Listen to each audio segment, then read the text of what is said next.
नमस्कार and I welcome you all at DRX mentor. जैसा कि आपको पता है, एम्स कॉमन रिक्रूटमेंट एग्जामिनेशन के थ्रू फार्मासिस्ट की लगभग 100+ वैकेंसी यहाँ पर आई हुई है और बी फॉर्म को भी एलिजिबल कर दिया है, जैसा कि आपको पता है। और इसका एग्ज़ाम भी 18 और 20 दिसंबर को शेड्यूल है।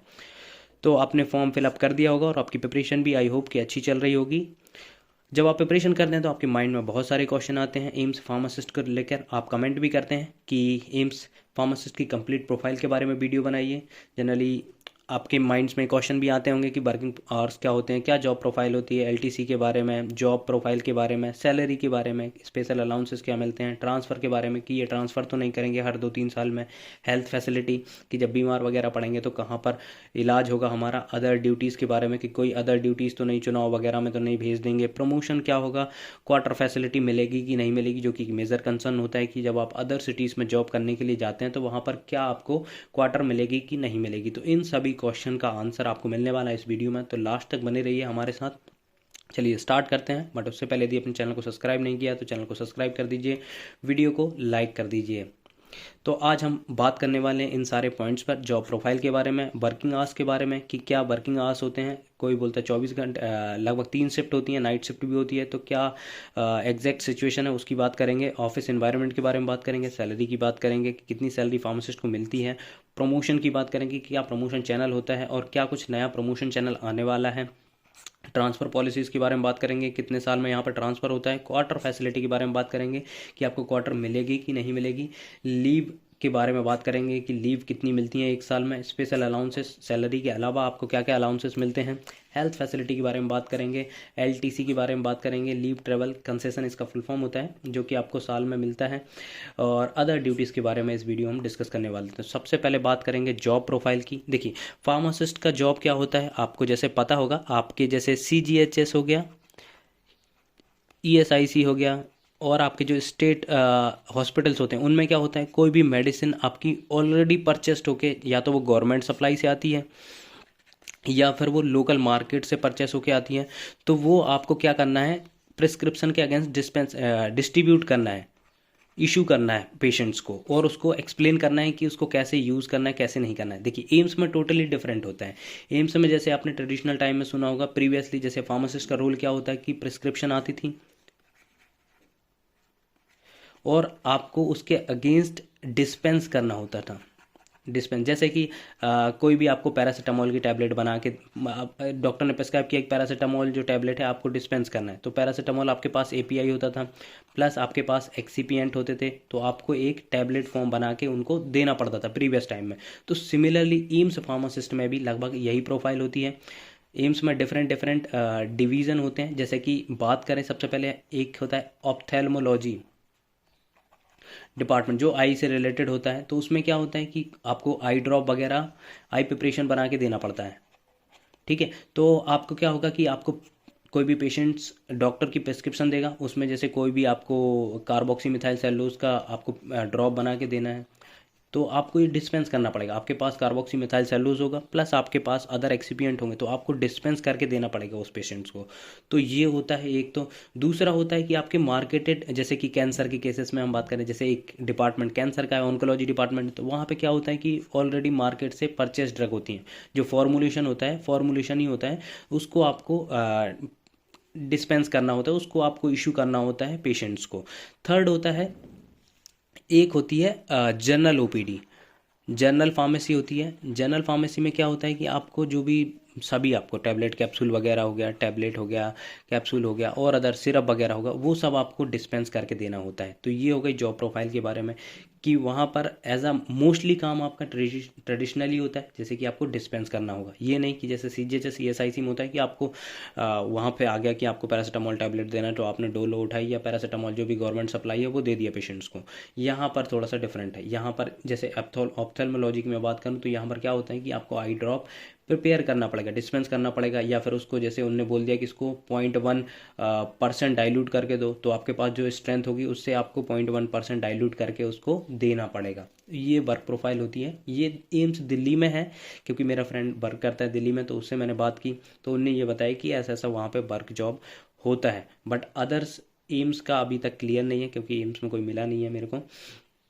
तो यहाँ पर मैं यही बोलूँगा कि दिल्ली में ये होता है, तो दिल्ली में होता है तो लगभग सभी एम्स में इसी प्रकार का वर्क प्रोफाइल होता होगा। सेकंड बात करते हैं वर्किंग आवर्स की। तो देखिए यहाँ पर दो टाइप की डिस्पेंसरी हैं, सॉरी डिस्पेंसरी नहीं, फार्मेसी है।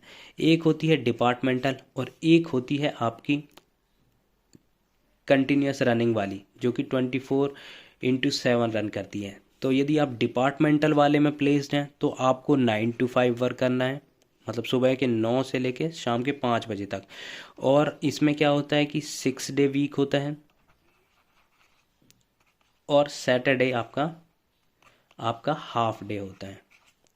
तो ये आई थिंक आपको समझ में आएगा यदि आप डिपार्टमेंटल वाले में प्लेस्ड हैं फार्मेसी में। तो यदि आप कंटिन्यूस रनिंग वाली है 24 घंटे वाली में है तो आपको 3 शिफ्ट यहाँ पर होंगी, 3 शिफ्ट में आपको वर्क करना पड़ेगा। और ये ऐसा नहीं है कि एक ही को करना है, ये रोटेशन होता रहता है सभी फार्मासिस्ट की। किसी की नाइट ड्यूटी बाद में लगती है, किसी की पहले लगती है, तो सबकी लगती है, ऐसा नहीं है कि सिर्फ आपकी ही लगेगी। यहाँ पर 6 day वीक होता है और सैटरडे फुल डे होता है। ठीक है, ये आपको आई थिंक समझ में आ गया होगा कि वर्किंग आवर 9 to 5 है।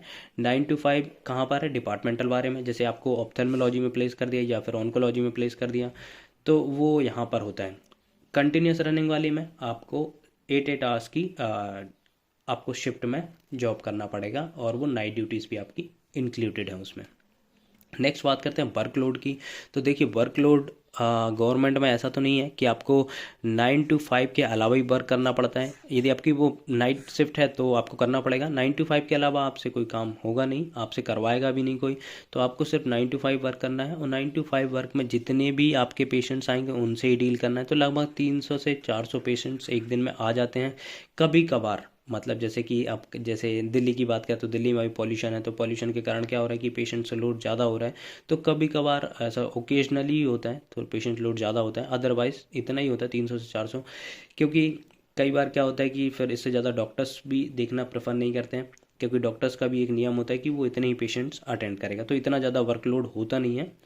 और जैसे कि आपको पता है कि गवर्नमेंट हॉस्पिटल्स होते हैं, गवर्नमेंट हॉस्पिटल सफदरजंग की हम बात करें, सफदरजंग में क्या होता है कि आपके 3 से 4 हज़ार OPD रहती है। तो वहाँ पर क्या होते हैं 3 से 4 हज़ार OPD होती है, तो उसकी फार्मेसी बड़ी होती है, वहाँ पर 8 से 10 फार्मासिस्ट होते हैं। तो ये थोड़ा सा जो है वर्क डिस्ट्रीब्यूट हो जाता है, ऐसा नहीं है कि उधर पे भी ज़्यादा प्रॉब्लम है। अब थोड़ा बहुत वर्कलोड तो होता ही है, आपको काम तो करना ही पड़ेगा। ऑफिस एनवायरनमेंट टोटली डिपेंड करता है आपके नेचर के ऊपर कि आपका नेचर कैसा है। यदि आपकी सबसे बनती है तो आपका जो इन्वायरमेंट है वो सही होगा, ऑफिस एनवायरनमेंट सही होगा। यदि आपकी बनती नहीं है तो ऑफिस एनवायरनमेंट में आपको हमेशा ही बेकार लगेगा। तो ये आप टोटली डिपेंड करता है इंडिविजुअल के ऊपर कि वो कैसा बिहेव करता है, उसकी डीलिंग कैसी है, वो दूसरों से डील कैसे करता है। यदि आपकी डीलिंग अच्छी है, लोगों से आप अच्छे से कम्युनिकेट कर पाते हैं, तो ऑफिस एनवायरनमेंट अच्छा होगा। एक्सेप्शंस होते हैं कि कई जगह थोड़ी सी प्रॉब्लम होती है, बट वो रेयर होती है, ऐसा नहीं है। वो जस्ट आपके ऊपर ही है कि आप उसको कैसे डील करते हैं। यदि आपको डील करना आता है तो ऑफिस एनवायरनमेंट आपको अच्छा मिलेगा हर जगह ही। सैलरी की बात करें तो सैलरी पे मैंने ऑलरेडी एक डेडिकेटेड वीडियो बना के रखा है। इन शॉर्ट हम बात कर लेते हैं। जैसा कि आपको पता है ये लेवल 5 की जॉब होती है। लेवल 5 29,200 आपका बेसिक स्टार्ट होता है। HRA मिलता है, HRA दिल्ली और जैसे XYZ सिटीज़ के बारे में होता है, आपको पता होगा। तो 9% होता है, 18% होता है और 27%। तो दिल्ली में आपको 27% मिलेगा। यहाँ पर हम दिल्ली के उसमें डिस्कस करते हैं। तो आपको HRA मिलेगा 7,884 रुपये। DA अभी चल रहा है 46%। ये आज की डेट की बता रहा हूँ, यदि आप जब जाएंगे तब शायद ये बढ़ जाए और आपकी सैलरी भी रिवाइज हो जाएगी वहाँ पर। तो 13,432 रुपये आपको मिलता है। TATP आपको मिलेगा 5256 रुपये और हॉस्पिटल पेशेंट केयर अलाउंस 41 रुपये मिलता है। तो टोटल आपकी सैलरी आज की डेट में बनेगी लगभग 60,000। अब ये तो आपकी हो गई ग्रॉस सैलरी। अब इसमें क्या होता है, डिडक्शन होते हैं। कौन कौन से डिडक्शन होते हैं? एक होता है आपका NPS का, दूसरा होता है आपका हेल्थ फैसिलिटी का, थर्ड आपका टैक्स होता है। यदि आप टैक्स स्लैब में आते हैं तो आपका टैक्स होता है, बट अभी जनरली जब आप एंटर करेंगे तब आपको टैक्स नहीं देना होता। NPS की बात करें तो जो आपका बेसिक होता है प्लस DA होता है, इन दोनों का 10% होता है। तो इन दोनों को यदि हम जोड़ेंगे तो लगभग आपके 43,000 तक होंगे। तो लगभग 4300 रुपये आपका NPS का डिडक्शन होता है, जो कि आपको पेंशन के रूप में आपको बाद में मिलेगा। तो ये हो गया। अब यहाँ पर एक और चीज़ होती है कि जैसे यहाँ पर क्या है, एम्स दिल्ली के बारे में बता रहा हूँ मैं आपको। एम्स दिल्ली वेलफेयर कमेटी, यहाँ पर वेलफेयर कमेटी है, इसकी यदि आप मेंबरशिप लेते हैं तो 1 टाइम फीस होती है 10,000 रुपीज़। ठीक है, तो 10,000 रुपये आपको एक बार में देना है, आपको मेंबरशिप मिल जाएगी। आपको मेंबरशिप का फ़ायदा क्या होता है मैं बता रहा हूँ। तो लगभग जैसे आपको कभी ज़रूरत है तो 7 लाख रुपए तक आप इनसे ले सकते हैं लोएस्ट इंटरेस्ट रेट पे। फिर आपकी कुछ ईएमआई बन जाएंगी तो उससे आप पे कर सकते हैं। तो 7 लाख रुपए आपको लोएस्ट इंटरेस्ट पे मिल जाता है, जो कि बहुत अच्छा है। आई थिंक यहाँ पर आपको सिर्फ 10,000 रुपये देना है, 10,000 के उसमें आप लगभग 7 लाख रुपए आप ले सकते हैं। अब ये 10,000 रुपये आप जो दे रहे हैं, ये आप जब रिटायर होंगे तब आपको ये इंटरेस्ट के साथ आपको ये रिटर्न हो जाएंगे 10,000 रुपये। ठीक है, जैसे आपने 30 साल जॉब करी तो 30 साल में जो भी आपका इंटरेस्ट बनेगा उसके साथ ही आपको 10,000 मिल जाएंगे। और यदि आपको कोई ज़रूरत है तो आप 7 लाख रुपये तक ले सकते हैं, उसको धीरे धीरे इंस्टॉलमेंट में आप पे भी कर सकते हैं। तो ये एक बहुत अच्छा है। ये कम जगह होता है, अब ये एम्स दिल्ली में तो है, बाकी जगह का आइडिया नहीं है, क्योंकि बाकी जगह अभी नए नए एम्स बन रहे हैं तो वहाँ पर शायद ये इम्प्लीमेंट ना हो, बट एम्स दिल्ली में तो ये इम्प्लीमेंट है। नेक्स्ट बात करते हैं स्पेशल अलाउंसेस की। क्या स्पेशल अलाउंसेस मिलते हैं, तो देखिए एक तो हो गया आपको सैलरी मिलती है, दूसरा होता है आपको एक साल में मिलता है ड्रेस अलाउंस। ड्रेस अलाउंस आपको मिलता है लगभग 5 से 6 हज़ार, साल में एक ही बार मिलता है। ये आपको एप्रॉन वगैरह के लिए, एप्रॉन के लिए और एप्रॉन उसके वॉशिंग वगैरह के लिए जो लॉन्ड्री अलाउंस कहते हैं वो मिलता है। सेकंड आपको मिलता है दिवाली बोनस। दिवाली बोनस कितना मिलता है, लगभग 7,000 रुपये आपको पर ईयर मिलता है। ये मंथली तो नहीं, पर ईयर मिलता है आपको, तो एक साल में एक बार ये बोनस मिलता है। थर्ड आपको मिलता है चाइल्ड एजुकेशन अलाउंस। जैसे आपके 2 बच्चे हैं तो एक बच्चे को 27,500 रुपये आपको मिलता है, और दोनों को मिला के 54,000 रुपये सालाना आपको मिलता है। लेकिन ये 2 ही चाइल्ड तक मिलता है, मैक्सिमम 2 चाइल्ड तक ही आपको मिलता है। तो आप 54,000 तक ले सकते हैं। और कब से कब तक ले सकते हैं, उनकी नर्सरी से लेके 12 तक या आप अवेल कर सकते हैं ये। तो ये 3 अलाउंस आपको मिलते हैं। ये हो गया स्पेशल अलाउंसेस के बारे में। नेक्स्ट बात करेंगे क्वार्टर फैसिलिटी। देखिए क्वार्टर फैसिलिटी का कंसर्न सभी को होता है। जब आप प्रिपरेशन करते हैं तो आप एक सिटीज़ में रहते हैं, जैसे कि आप जनरली तो रूरल इंडिया के ही आते हैं, या फिर कहीं पे भी आप दूसरे स्टेट के हैं और आपको दिल्ली में आना है, तो आपका कंसर्न रहता है कि क्वार्टर फैसिलिटी मिल जाती तो अच्छा रहता। तो जनरली एम्स दिल्ली में का मैं आपको बताता हूँ। एम्स दिल्ली में एक्चुअली क्या है कि ये बहुत पुराना है, तो ये इसके क्वार्टर ऑलरेडी फिल्ड हैं और अभी तक न्यू क्वार्टर बने नहीं है, तो यहाँ पर मिलना मुश्किल होता है। बट जो अदर एम्स हैं, जैसे आपका एम्स नागपुर हो गया, एम्स गुवाहाटी हो गया, तो यहाँ पर क्या है, ये न्यू एम्स हैं। तो न्यू एम्स के कारण यहाँ पर आपकी क्वार्टर्स बनी हुई हैं, तो आपको ईजिली क्वार्टर मिल जाएगी। बट एम्स दिल्ली में थोड़ा मुश्किल होता है। यदि आप क्वार्टर अवेल करते हैं तो आपको एचआरए नहीं मिलेगा, और यदि आप क्वार्टर नहीं करते तो आपको एचआरए मिलेगा। अब एचआरए सही है, अब ये सही है कि नहीं है कि क्वार्टर लेना चाहिए कि नहीं। जैसे दिल्ली है, तो दिल्ली में क्या होता है कि आपके रूम रेंट बहुत ज़्यादा होते हैं, तो आपको क्वार्टर फैसिलिटी मिल जाता है, तो ये अच्छा होता है, क्योंकि आपको भले ही एचआरए ना मिले लेकिन रूम रेंट के इक्विवेलेंट ही आप उसे, मतलब रूम रेंट लगभग आपको कई बार 10 से 15,000 रुपये तक मिलता है। तो उससे अच्छा है कि आपको क्वार्टर मिल जाए, क्योंकि आपको एचआरए तो लगभग 6 से 7,000 रुपये ही मिलना है। और अदर सिटीज़ की बात करें, जैसे अदर सिटीज़ में भी जो एम्स है ना वो बने हुए हैं आउटसाइड द सिटीज़, या फिर वो कैपिटल में नहीं बने हुए हैं। जैसे कैपिटल में बने हैं तो वहाँ पर आपको तो ठीक है 20% मिल जाएगा। यदि जो लोकल में बने हुए हैं तो वहाँ पर आता है 9% एचआरए। एम्स भटिंडा की बात करें तो वहाँ पे 9% आता है, या फिर आपका 20% 18% भी आएगा, तब भी आपका जो रूम रेंट मिनिमम होगा वो 5-7 हज़ार तो रुपये मिलेगा, तो उससे ज़्यादा ही आपका जाएगा। तो इससे अच्छा है कि आपको क्वार्टर फैसिलिटी मिल जाए, यदि मिलती है तो आप अवेल कर लें, एचआरए को छोड़ दें, क्योंकि एचआरए उतना ज़्यादा भी नहीं मिलता है कि आपको बच जाए पैसा। तो ये क्वार्टर फैसिलिटी के बारे में हो गया। प्रमोशन के बारे में ऑलरेडी मैंने डेडिकेटेड वीडियो बना के रखा है, आपने नहीं देखा है तो मैं डिस्क्रिप्शन में लिंक दे दूंगा, वो आप देख लीजिएगा। इन शॉर्ट बात करेंगे यहाँ पर प्रमोशन उतना खास है नहीं। फार्मासिस्ट ग्रेड 2 से आप फार्मासिस्ट ग्रेड 1 बनते हैं, 2 साल के बाद आपको मिलता है ये लेवल 6 मिल जाता है, उसके बाद आप चीफ फार्मासिस्ट बनते हैं। लेकिन अब ये रिवाइज होने वाला है, क्योंकि मैंने लेटेस्ट में भी बताया था, तो ये रिवाइज होने वाला है। तो यहाँ आपको पता है junior pharmacy officer, senior pharmacy officer, chief pharmacist, तो इनका जो पे स्केल वाइज भी बहुत अच्छा हो गया है। आप देख सकते हैं यहाँ पर लेवल 6 पे एंट्री करेंगे, अभी आप लेवल 5 पे कर रहे हैं, तो बाद में जब ये लागू हो जाएगा तो लेवल 6 पे करेंगे, और रिटायर होंगे तो लेवल 10 पे रिटायर होंगे। तो ये बहुत अच्छा कैडर होने वाला है ऑल फार्मासिस्ट में, CGHS, ESIC और सबकी जगह ये एम्स फार्मासिस्ट का कैडर बहुत अच्छा होगा। ट्रांसफ़र, अब ये मेन क्वेश्चन रहता है कि ये ट्रांसफ़र तो नहीं करेंगे। देखिए एम्स में ट्रांसफ़र होता है, अब कहाँ पर होता है, ये होता है with in department. With in department क्या होता है, जैसे कि आप ऑन्कोलॉजी में वर्क कर रहे हैं तो आपको ऑप्थेल्मोलॉजी में शिफ्ट कर दिया जाएगा, ऑप्थेल्मोलॉजी में कर रहे हैं तो आपको वो जनरल डिस्पेंसरी में कर दिया जाएगा, जहाँ पर कि आपको 24 घंटे वाली ड्यूटी होती है। तो ये ट्रांसफ़र होता है इसमें।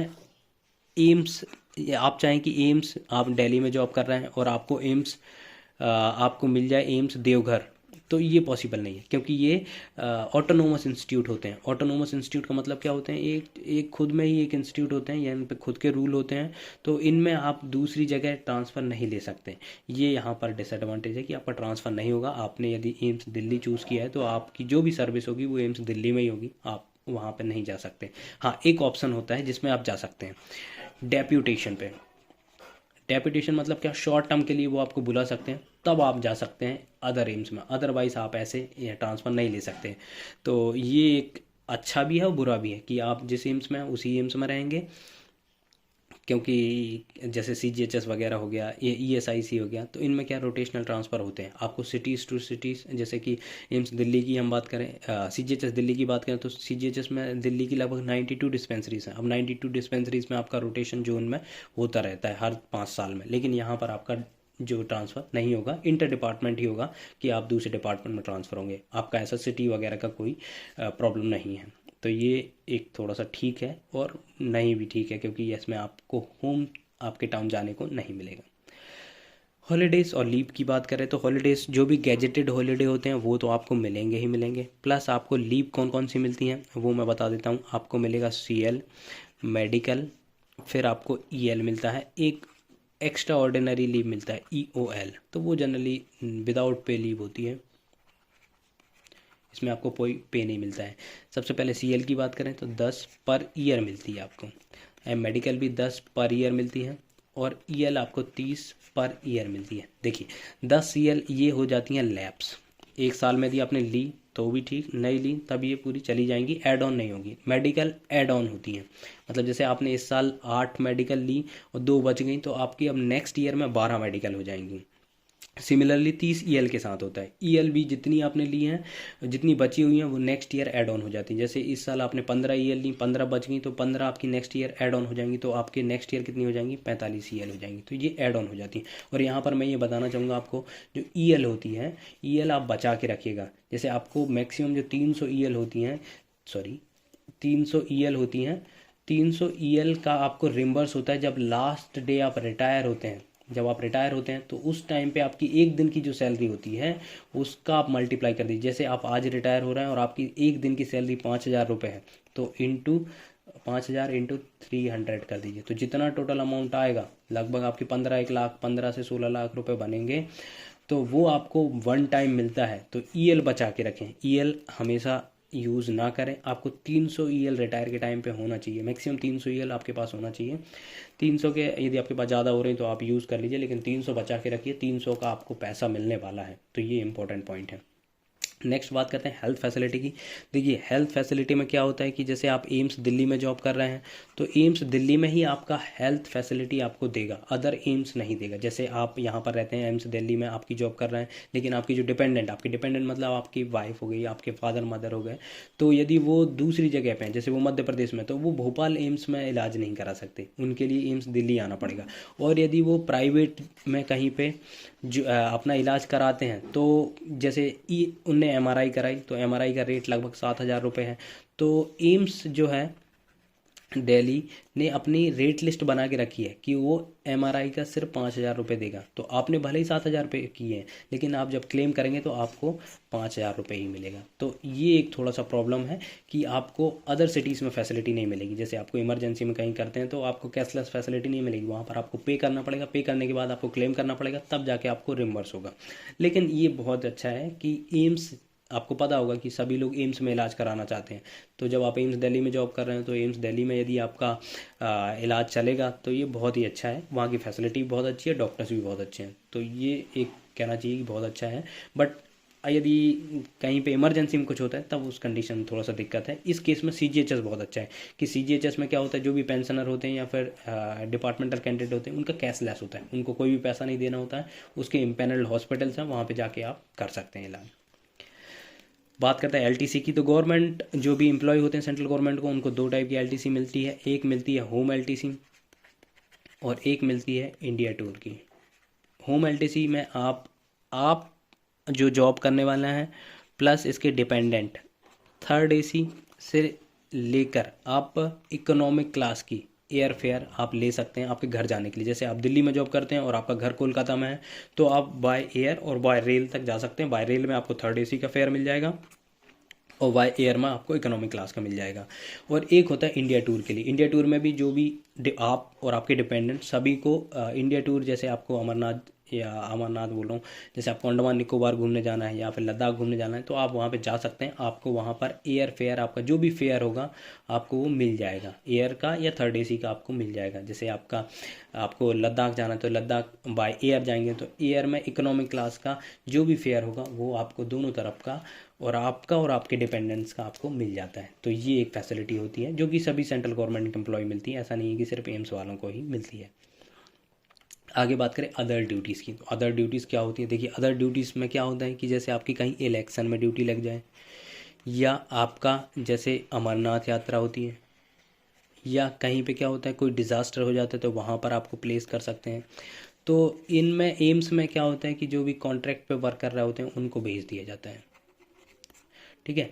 बाकी जो एम्स के परमानेंट एम्प्लॉय होते हैं उनमें क्या होता है, जैसे अभी एम्स का कॉमन रिक्रूटमेंट एग्जामिनेशन है, तो जो भी वहाँ पर इन्विजिलेटर होंगे वो एम्स दिल्ली के ही